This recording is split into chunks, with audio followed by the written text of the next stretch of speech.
Dear Jeremy Corbyn, I'm not a Corbynite.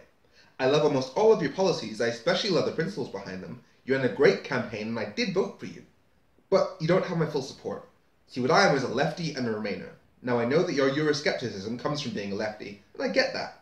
It's a legitimate argument to say that having no restrictions on foreign workers can increase competition for the lowest paid jobs, which any honest lefty has to be against in principle.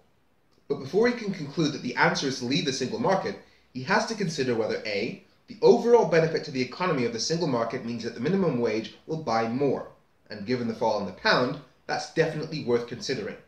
And B, the fact that if we make it more expensive to trade into Europe, then not only will only the biggest companies be able to do that, but with this new global Britain drive, it won't be the small and medium-sized companies that benefit. It'll be the largest companies who can afford to export to Japan, to America, and to the Commonwealth countries. Now, we need international deals. If the UK doesn't trade abroad, our economy dies and you won't be able to fund the public services you want.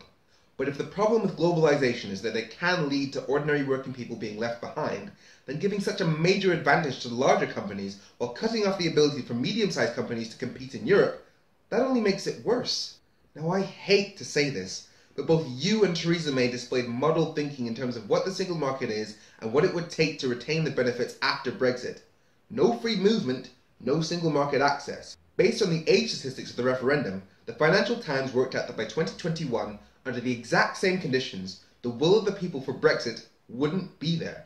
And if you believe that the people, especially the young people who gave you your recent success, have the right to decide whether or not the final deal is right for them or not, then with all due respect, suck it up and work with the Lib Dems. Doesn't have to be an official coalition, because I know you both talked yourself out of that one.